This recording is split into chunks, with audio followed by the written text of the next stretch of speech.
शलवारें गीली होने वाली हैं, सिर्फ टांगे कांपेंगी। Thank you. अब शलवारें भी गीली होंगी। तो वोट को इज्जत दो। और इन बिरादरियों ने, ये हमारे साथियों ने वोट को इज्जत देने के बजाय औरत की इज्जत को पामाल किया है। इन्होंने चादर और चार दीवारी की इज्जत को पामाल किया। एक कमरे के अंदर खातून मौजूद है। क्या पाकिस्तान का कोई कानून ऐसा नहीं है? और फिर यहां आकर बात करते हैं कि रात को 1 बजे के बाद आईजी को अपने घर से अगवा किया गया। हाँ, डिप्टी आईजी के घर ले जाकर, उसको एडिशनल आईजी के घर ले जाकर एफआईआर पर जबरदस्ती गन पॉइंट पर दस्तखत लिए गए। लगता हूं कि कैप्टन सफदर साहब ही की गलती थी। वो क्यों मजार पे गए, क्यों वहां नारेबाजी की? ये हक उनका नहीं बनता था।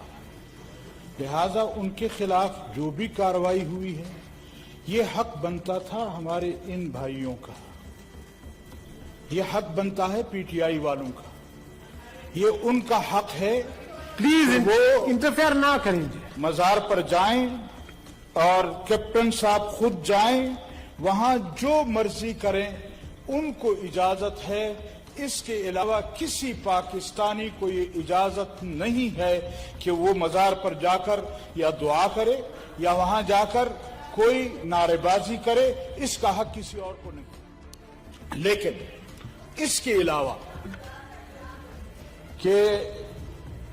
अलावा मैं एक गुजारिश और करना चाहता हूं, आपसे भी ये मुतालबा करता हूं कि आप इस केस को कमेटी के पास भेजें।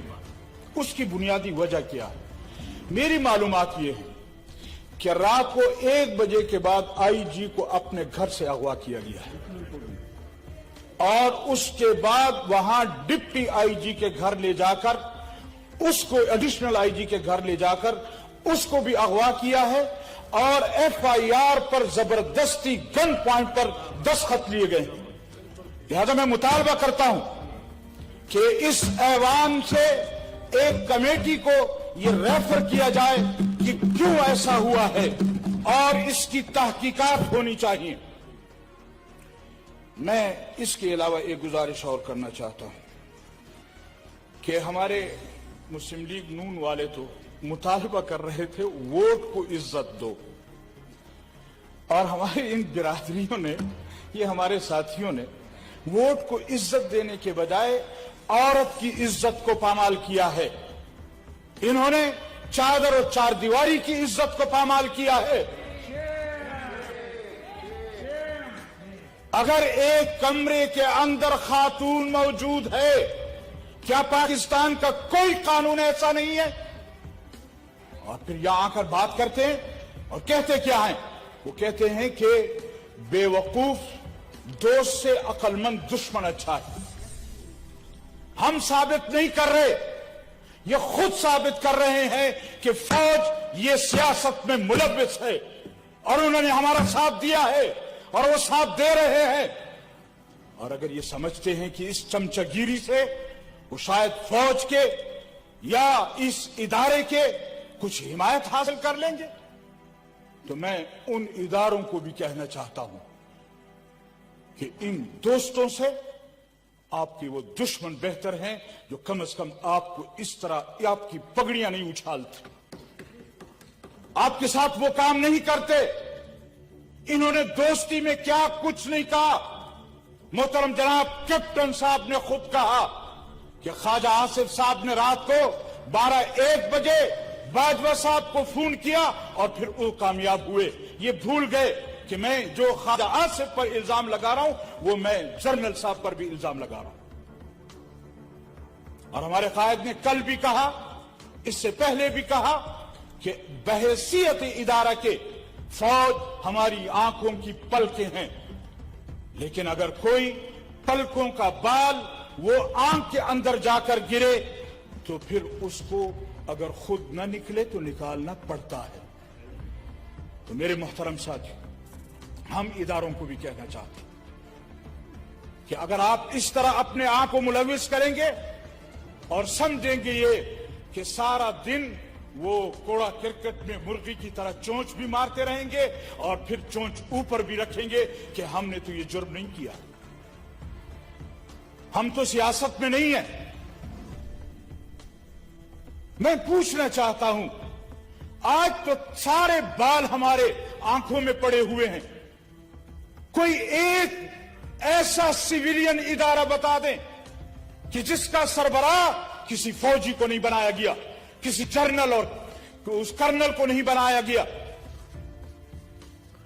अगर अब मुल्क इन्होंने चलाना है तो फिर इस पार्लियामेंट को छुट्टी दे दो, फिर इस कौमी असेंबली को छुट्टी दे दो। और अगर ये समझते हैं कि इस तरह की गिरफ्तारियों से हम शायद अपोजिशन को रोक पाएंगे, अपोजिशन इस वक्त सर हथेलियों पर रखकर बाहर निकली। और सिर्फ ये नहीं है कि अपोजिशन निकली है, ये कहते हैं जी आपका दाना पानी हमने बंद कर दिया है, आपका हमने वो करप्शन खत्म कर दी है, आपकी आमदनी रोक दी है, इसलिए ये लोग चिल्ला रहे हैं। आपने हमारी आमदनी नहीं रोकी, आपने गरीब आवाम की आमदनी पर डाका मारा है। Thank you sir. आज गरीब आवाम पिस रही है और ये जो अपोजिशन के जलसे हो रहे हैं, अभी तो 2 जलसे हुए हैं और टांगे कांपने लग गई हैं। थैंक यू फिर उस बेसाखियों की जरूरत पड़ बड़ी गई है, मेहरबानी। फिर उनको बेसाखियों की तरफ नजरें दौड़ गई हैं। फिर ये पूछना चाहते हैं, मैं यकीन से कहता हूं कि अपोजिशन ने जो रास्ता इख्तियार किया है, अब ना आप बचेंगे ना आपकी बेसाखियां बचेंगी। Thank you. न वो इदारे बचेंगे। अब कौम समझ चुकी है कि इनको लाने वाले कौन थे, इनको बचाने वाले कौन है। और ये तहरीक जो चली है, ये अब किसी को संभलने, ये किसी से संभलेगी नहीं। थैंक यू मौलाना ये साहब। तो अभी आपने कराची का देखा है, कल परसों क्वेटा में होने वाला है। Thank you. मैं आपको बताऊंगा कि आपकी अभी तो आपकी सलवारें गीली होने वाली हैं, सिर्फ टांगे नहीं कांपेंगी। थैंक यू अब मौलाना। सलवारें भी गीली होंगी। थैंक यू मौलाना साहब। Thank you. पता चलेगा।